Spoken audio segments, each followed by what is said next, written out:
trazer aqui a Renata Miele, minha amiga, né, que já era importante, né? Era secretária nacional do PCdoB, agora é coordenadora geral do Comitê Gestor da Internet.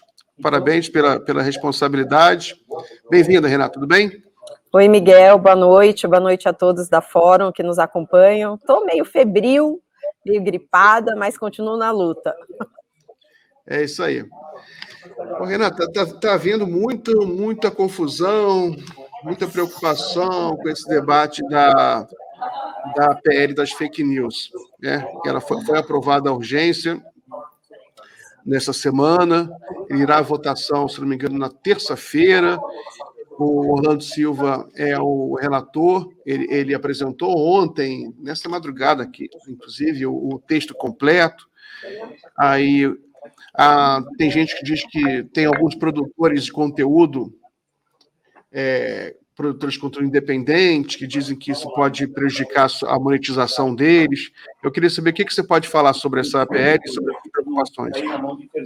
Então, Miguel, eu acho que tem muita fake news sendo distribuída sobre o PL das fake news, né? E isso é fruto de um intenso jogo de interesses econômicos que estão colocados em xeque a partir do momento que você propõe a regulação de empresas tão poderosas como são essas big techs, né? É preciso que as pessoas que estão nos acompanhando aqui saibam que em todos os países nos quais foram propostas, debatidas e aprovadas regulações na perspectiva de criar obrigações para essas empresas, essas plataformas atuaram da mesma forma que estão atuando no Brasil, ou seja, de tentar promover o terror.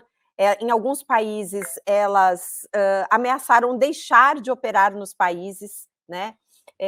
Na Austrália, quando foi aprovada a legislação que prevê a remuneração de conteúdo jornalístico, bastante semelhante a uma das polêmicas que estão colocadas no PL 2630, essas empresas ameaçaram deixar o país, né? E não deixaram, e precisaram se adequar à legislação que estava colocada lá. Então, isso significa que o projeto é perfeito? Isso significa que não possa haver críticas a alguns dispositivos do projeto? As críticas, quando elas são construtivas e visam apontar falhas ou possíveis problemas que podem surgir em decorrência da legislação, elas não são só legítimas, como necessárias. O que não dá é para fazer desinformação. Em nenhum mecanismo do projeto está apontado que produtores de conteúdo nas redes sociais deixarão de ter seus conteúdos monetizados. Quem está fazendo essa ameaça é a indústria, para dizer que, se o projeto for aprovado, elas poderão desmonetizar esses conteúdos. Então, é a indústria usando o seu poder econômico como fator de chantagem para impedir uma regulação, e isso não é possível que a gente permita numa sociedade que se pretende soberana, democrática e que quer regular um setor da economia. O outro ponto que foi polêmico foi a questão da agência fiscalizadora, né? Que no final parece que havia uma polêmica grande sobre isso, e o Orlando Silva ele retirou, né, no texto final, ele retirou, não incluiu a agência fiscalizadora. Não sei se essa agência vai voltar, se ela é boa, se é ruim. Queria saber a sua opinião sobre isso. Vou responder a tua pergunta, Miguel, mas vou dialogar com o Fred Dreyfus, que deixou um comentário aí, dizendo que a grande questão é se o PL prejudica a comunicação progressista e favorece a Globo ou não. Eu acho que não prejudica a comunicação progressista, não favorece diretamente nenhum meio de comunicação especificamente. O que o projeto faz é criar um mecanismo que está sendo discutido em todos os países do mundo para prever uma obrigação de remuneração para o uso de conteúdos jornalísticos no ambiente dessas plataformas digitais. O dispositivo que está previsto no projeto de lei é o mais adequado? Isso a gente pode discutir. Agora, é é indiscutível que a gente precisa enfrentar o debate de como fazer com que essas grandes plataformas remunerem a produção de conteúdo jornalístico. Inclusive, na proposta do projeto de lei, que está sendo tão criticada e discutida, nesse mesmo ponto que fala da remuneração de conteúdo jornalístico, deixa eu pegar aqui, é dito que é preciso garantir a negociação, tanto para garantir valorização do jornalismo profissional, nacional, regional, local e independente. Então, assim, você vê como tem muita má-fé, né? Então, o texto, ele cria, só para citar uma linhazinha, dentre outras que estão colocadas, uma série de salvaguardas que depois vão precisar ser objeto de uma regulamentação posterior, né? Então, eu acho que não, eu acho que ele apenas tenta criar um mecanismo que já está sendo testado em vários países, né? Isso é suficiente para resolver o problema das assimetrias, do problema da valorização do jornalismo no Brasil? Não é suficiente. Mas também nós não podemos acreditar que é só com base no que nós estamos discutindo para as plataformas que nós vamos enfrentar os problemas de indução e de fortalecimento do jornalismo, de enfrentamento dos desertos de notícia que a gente tem no país. Nós precisamos contar com um conjunto de outras políticas públicas que ajudem a gente a ter um ecossistema de comunicação mais plural e mais diverso. Sobre essa questão do órgão independente, é bastante complicado a gente imaginar que um projeto de lei que tem uma complexidade bastante grande na atribuição, né, na definição de obrigações e responsabilidades para as plataformas digitais, no âmbito da transparência, no âmbito do devido processo, de transparência do funcionamento dos seus sistemas automatizados, na definição de algumas exceções ao atual regime de responsabilidade do Marco Civil, principalmente para enfrentar e tentar mitigar a circulação de conteúdos que configurem crime. Então, esse escopo complexo, inevitavelmente, vai precisar de um órgão ou de uma arquitetura regulatória que dê conta da aplicação dessa lei.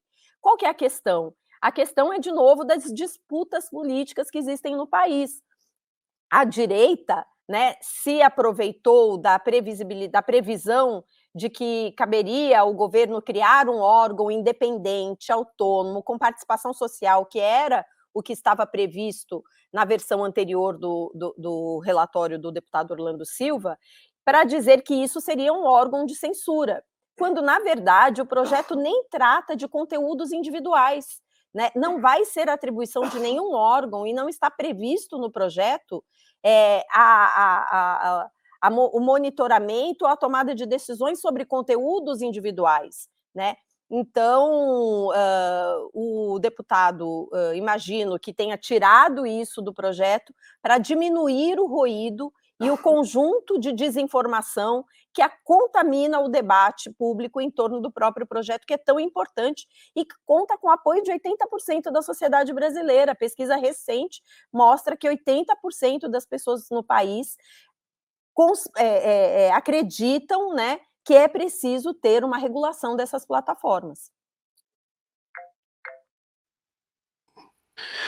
Renata, a urgência do projeto foi aprovada na semana passada, esta semana, e há a previsão de que ele seja votado na semana que vem, possivelmente na terça-feira.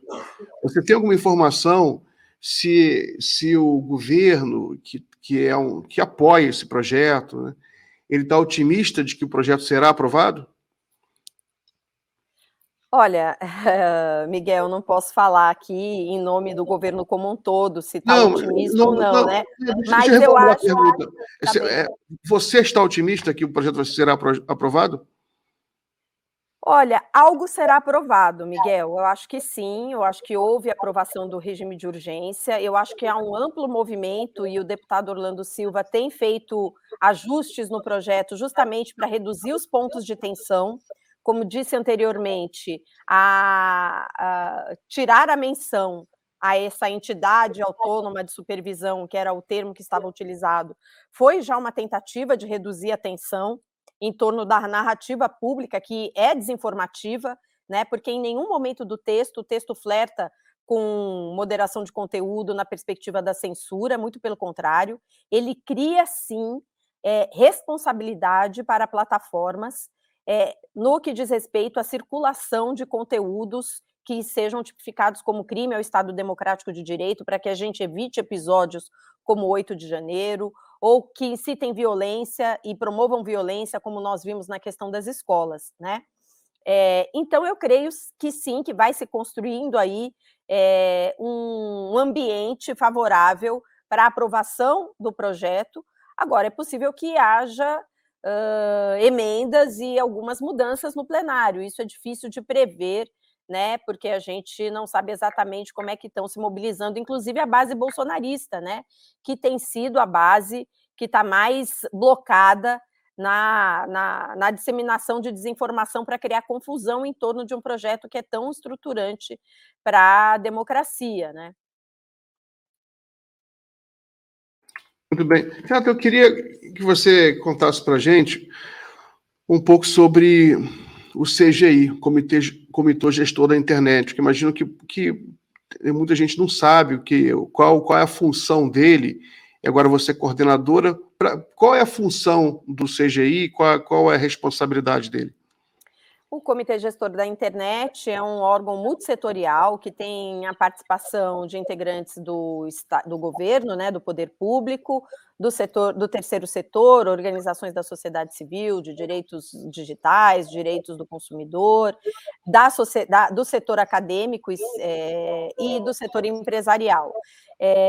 A responsabilidade do CGI é elaborar diretrizes para o pleno desenvolvimento da internet no Brasil, e isso tem um conjunto amplo, né, de aspectos que precisam ser observados, desde as questões técnicas que envolvem os protocolos que garantem que a gente possa estar conectado, que nós todos possamos estar agora conectados à internet, até estudos, né, sobre os hábitos de consumo na internet. Então, hoje as principais pesquisas relacionadas ao uso da internet do Brasil são desenvolvidas no âmbito do NIC, que é uma estrutura, né, que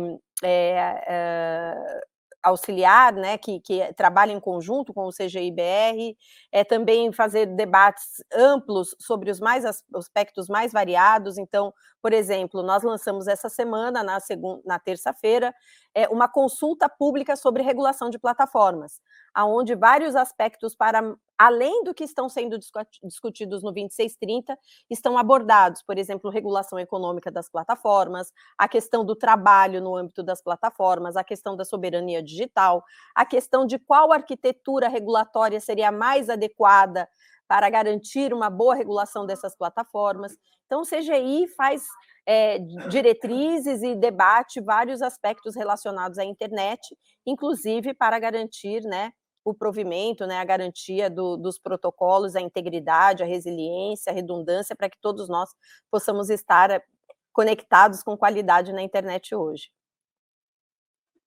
Muito bom. Renata, eu lembro que um dos grandes debates sobre a segurança da internet, sobre a justiça, né, digital, que era no tempo que se debateu a neutralidade da rede, né, havia uma preocupação de que alguns grupos poderiam ofertar conteúdo de maneira com mais banda, com mais... enquanto alguns produtores independentes teriam menos internet, né? Se não me engano, esse era um dos pontos chaves da questão da neutralidade da rede. Isso aí está garantido no Brasil? Olha, está previsto no Marco Civil da Internet a neutralidade da rede, mas, infelizmente, na minha visão, isso não está garantido, não está sendo aplicado como deveria, né? Eu acho que a gente tem hoje vários mecanismos que burlam a neutralidade da rede, inclusive o zero rating é um deles, né? A possibilidade de você embarcar de forma gratuita, sem que seja descontado do pacote de dados do usuário, plataformas como o Facebook e o WhatsApp, né? E, aliás, esse é um também dos motivos pelos quais a desinformação, os conteúdos de ódio, de atentado à democracia, circulam de forma tão ampla, porque o usuário que não tem dinheiro para ter um pacote de dados com uma franquia grande, ele fica preso naqueles conteúdos que são ofertados gratuitamente, não tem nem capacidade de checar essa informação na internet, né, que é a www. Algum endereço que possa lhe dar uma informação de credibilidade, além daquela que circula no grupo do Zap ou apenas nos grupos e nos feeds das grandes plataformas digitais. Então, esse continua sendo um desafio importante que nós precisamos aprimorar cada vez mais, mas isso também, de novo, passa por um conjunto de outras políticas públicas que precisam ser observadas no país, como, por exemplo, a discussão de como a gente garantir acesso à internet de qualidade para todos, a um preço acessível, para que a gente possa ter uma inclusão digital de fato e não apenas o acesso à internet através desses aplicativos que chegam gratuitamente no celular das pessoas. Gratuitamente, muito em aspas, porque nós estamos pagando isso com os dados que são minerados, né, todos os dias dos nossos hábitos de navegação. Muito bem. Renata, você viu que houve uma decisão judicial recente de tirar o Telegram do ar. E ontem realmente saiu do ar, até testei, está fora do ar no momento, e a razão foi porque ele teria se recusado a entregar dados sobre grupos nazistas à Polícia Federal, dentro daquela investigação contra a violência nas escolas, né? Queria saber a opinião sua sobre isso e se você tem alguma informação sobre se as outras redes estão cooperando. Essa é uma das questões, inclusive, que tem previsão no projeto de lei 2630, né? Porque até hoje nós não temos uma legislação que defina procedimentos e parâmetros para, por exemplo, bloqueio de aplicativos, né? Que é uma sanção bastante gravosa, né? Porque em razão da não contribuição, né? De um aplicativo não ser responsivo, né, às autoridades brasileiras, né, você acaba tendo que prejudicar um conjunto de usuários que fazem uso legítimo, né, da aplicação em razão de outros uma minoria que faz o uso, digamos assim, ilegal, né? Nesse caso, o Telegram é um aplicativo que tem trazido problemas e suscitado um debate grande já há bastante tempo, né? O Telegram se nega a ter representante legal no Brasil. No período das eleições, indicou um advogado de um escritório de advocacia, mas ele não tem escritório, não tem uma equipe responsiva, não tem um diálogo aberto, apenas indicou um escritório para receber os ofícios, né? E não é colaborativo. Na maioria dos casos, outras plataformas têm sido, sim, é preciso reconhecer, mais colaborativas que outras, né? Há diferenças no campo da indústria e dessas big techs no que diz respeito à percepção que cada uma delas tem sobre qual o nível de colaboração que elas precisam ter. No caso do Telegram, é praticamente nula. E acho que vem sendo provocada, e ao se negar a colaborar, o juiz lá do Espírito Santo considerou que deveria fazer o bloqueio. No caso do PL 2630, Miguel, há um conjunto de sanções atreladas, né, às obrigações que estão previstas para as plataformas, e essas sanções, elas têm um caráter, digamos, cumulativo, né? Ou seja, para você chegar numa sanção mais gravosa, que é essa do bloqueio, você precisa ter passado por sanções anteriores. Isso também é importante, porque traz uma segurança jurídica, né? Inclusive, não só para as empresas, mas para o conjunto dos usuários, né? Não se quer bloquear aplicativos, mas também, por outro lado, não se pode ser complacente com uma empresa que não tem nenhum compromisso, uma empresa estrangeira, né, inclusive, que não tem qualquer compromisso com a legislação nacional. Isso também é uma questão de soberania, né?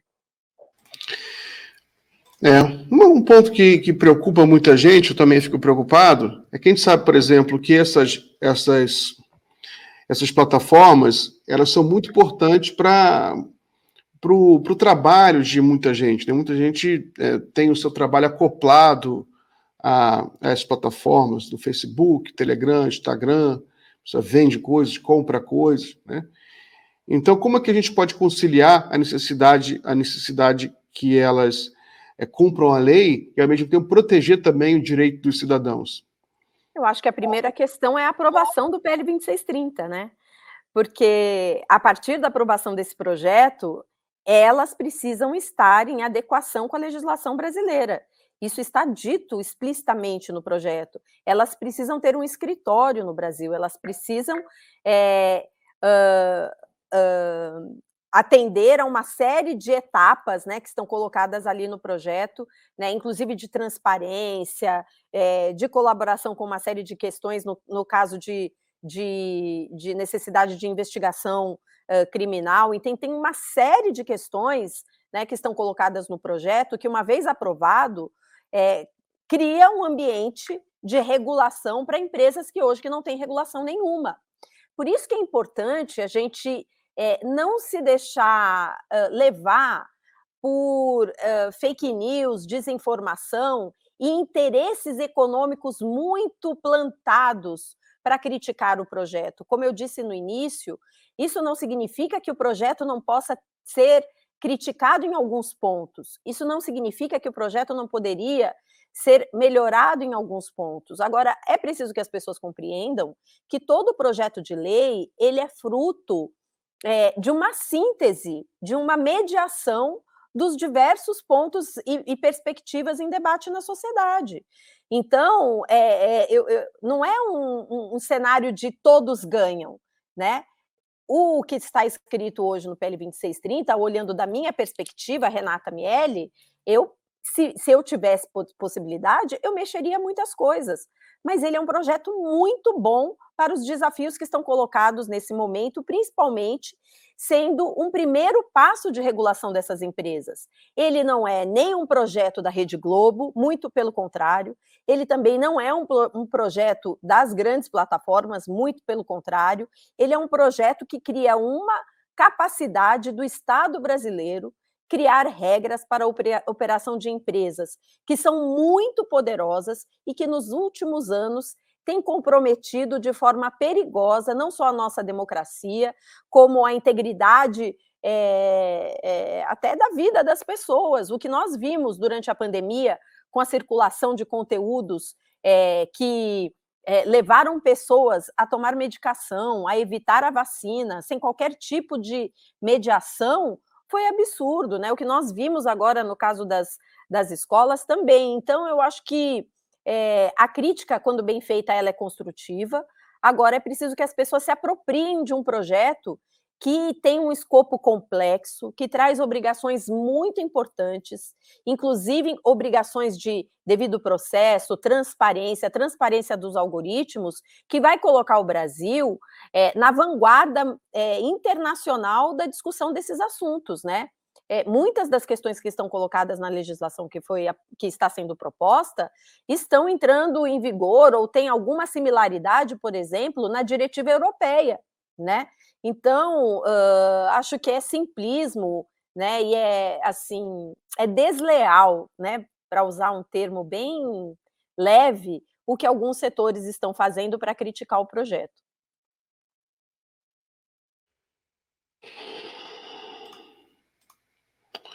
Muito bem, Renatinha, muito bem.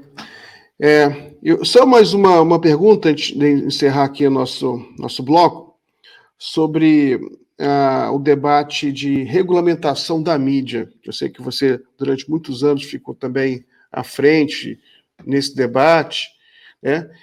E eu lembro que as grandes mídias corporativas, elas tinham uma posição muito hostil a qualquer regulamentação. Aparentemente, hoje, isso mudou, né? Talvez em função da ameaça que vem de empresas maiores ainda que elas. Hoje a gente parece que elas estão mais abertas a uma regulamentação. Você vê assim também? Eu acho que elas estão numa posição muito delicada, porque essas empresas estão bastante favoráveis à regulação das plataformas digitais. Por que que elas estão favoráveis? Porque há um ambiente de assimetria econômica, né, entre essas empresas. Agora veja que interessante, uma das reivindicações do setor da radiodifusão, do setor, da mídia, digamos assim, analógica, né, das associações que representam jornais, revistas, radiodifusão, era que o projeto de lei, eh, equiparasse as responsabilidades das plataformas digitais para que elas tivessem as mesmas responsabilidades editoriais dos meios de comunicação. Isso não está previsto na lei, porque é impossível de ser feito.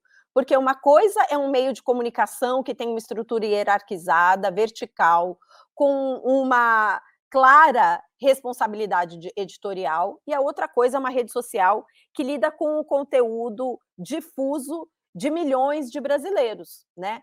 Então, o projeto de lei não cria uma equiparação de responsabilidade sobre os conteúdos igual nos meios tradicionais de comunicação, como para as plataformas digitais. Então, assim, isso para mostrar como essa falácia de que esse projeto é um projeto da Globo não para de pé.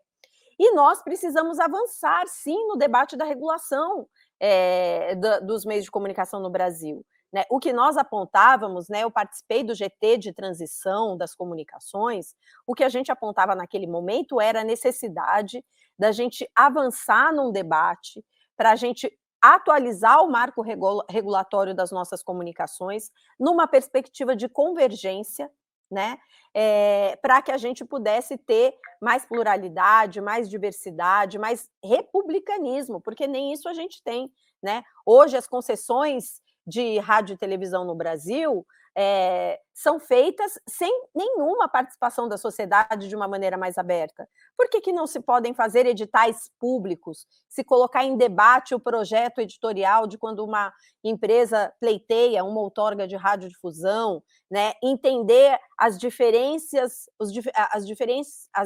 propostas existentes de diferentes atores econômicos, né?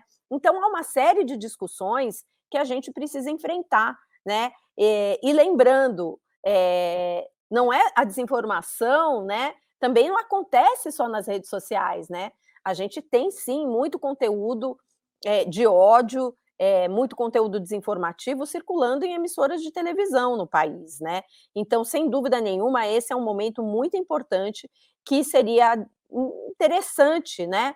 Se nós conseguíssemos, enquanto sociedade, reivindicar, né, que houvesse uma regulação mais ampla, né, da economia e do setor, né, da comunicação no Brasil, como um todo, né, de uma forma convergente. Isso será possível? A vida vai dizer, né? Eu acho que é possível a gente fazer debates, estimular conversas sobre isso, porque, inclusive, é uma falácia dizer que a radiodifusão não é regulada e qualquer regulação a censura. Elas já possuem uma regulação, só que essa regulação é de 1962, é uma regulação completamente ultrapassada para aquilo que nós temos na sociedade dos anos de 2023, né? Muito bem, Renata. Muito obrigado pela conversa, pelos esclarecimentos. Foi uma aula aqui para todo mundo. Foi muito bom. Agradeço muito a sua participação. Melhoras aí, melhoras de saúde, tá? Um beijo grande e volto sempre aqui. Obrigada, Miguel. Um abraço para todos e todas. E quem puder, dá uma lidinha lá no projeto, porque eu acho que ele é bastante elucidativo para ajudar a desmontar aí algumas falácias que estão sendo feitas em torno dele. Estamos sempre à disposição. Obrigada, gente. Beijo, bom final de semana. Vocês também. Oi, gente. Vocês sabiam que a Fórum foi a primeira a noticiar que teve gente do Exército dentro do Palácio do Planalto ajudando os vândalos do 8 de janeiro a fugir?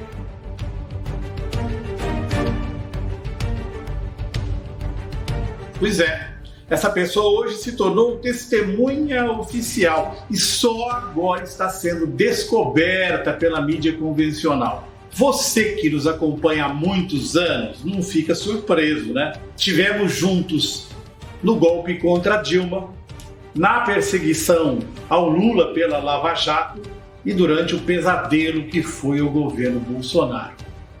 Então você sabe melhor do que ninguém, fomos alvos de ações na justiça muito custosas. Por isso, a Fórum Filmes pede a sua contribuição para fazer um documentário sobre o dia histórico do 8 de janeiro, com informações e entrevistas exclusivas. Da mesma maneira que já antecipamos essa testemunha-chave para todo o processo. O Renato Rovai, futuro cidadão honorário de Sinop, Adri De Lorenzo e toda a turma da Fórum, inclusive eu, contamos mais uma vez com a sua ajuda para poder apresentar esse trabalho. Quem não puder, mesmo que um pensamento positivo já nos ajuda. Muito obrigado.